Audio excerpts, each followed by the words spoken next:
Welcome to Das creative bytes. ഇന്ന് നമുക്ക് എളുപ്പത്തിലൊരു Sharjah എങ്ങനെ തയ്യാറാക്കാമെന്ന് നോക്കാം. ഇതിനായി ഞാൻ ഫ്രീസറിൽ വെച്ച് കട്ടിയാക്കിയ ഒരു കവർ പാല്, 1/2 ലിറ്ററിന്റെ ഒരു കവർ പാലാണ് എടുത്തിരിക്കുന്നത്. 1/2 ലിറ്റർ പാൽ ഉപയോഗിച്ചാൽ നമുക്ക് ഇതുപോലെ 3 കപ്പ് ഷാർജയാണ് ലഭിക്കുന്നത്. ഇനി ഒരു മിക്സിയുടെ വലിയ ജാറിലേക്ക് 2 ഞാലിപ്പൂവൻ പഴം അല്ലെങ്കിൽ പൂവൻ പഴം ചെറുതായി അരിഞ്ഞത്, 14 എണ്ണത്തോളം അണ്ടിപ്പരിപ്പ്, 4 ടേബിൾ സ്പൂൺ പഞ്ചസാര, 2 ടേബിൾ സ്പൂൺ ബൂസ്റ്റ് അല്ലെങ്കിൽ 5 രൂപയുടെ ബൂസ്റ്റിൻ്റെ ചെറിയ പാക്കറ്റ് ഒരെണ്ണം. ബൂസ്റ്റിൻ്റെ ടേസ്റ്റ് ഇഷ്ടമുള്ളവർക്ക് ആ ചെറിയ പാക്കറ്റിൻ്റെ 2 പാക്കറ്റ് ബൂസ്റ്റ് ചേർക്കാവുന്നതാണ്.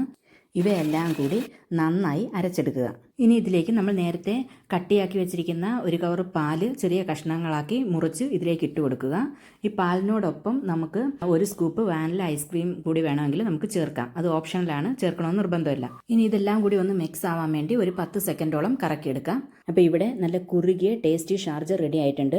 ഇനി നമുക്കിതിൻ്റെ മുകളിലേക്ക് കുറച്ച് ബൂസ്റ്റ് പൗഡറും നട്ട്സോ ഡ്രൈ ഫ്രൂട്ട്സോ എന്താ നമ്മുടെ കയ്യിലുള്ളതെന്ന് വെച്ചാൽ അതൊക്കെ ഇട്ടൊന്ന് ഡെക്കറേറ്റ് ചെയ്യാം. അപ്പോൾ ഇതിന് മുകളിൽ വേണമെങ്കിൽ നമുക്ക് 1 സ്കൂപ്പ് ഐസ്ക്രീം വെച്ചും ഡെക്കറേറ്റ് ചെയ്യാവുന്നതാണ്. ഈ റെസിപ്പി നിങ്ങൾക്ക് ഇഷ്ടമായെങ്കിൽ ചാനൽ സബ്സ്ക്രൈബ് ചെയ്യാനും വീഡിയോ ലൈക്ക് ചെയ്യാനും ഷെയർ ചെയ്യാനും കമൻറ്റ് ചെയ്യാനും മറക്കരുതേ.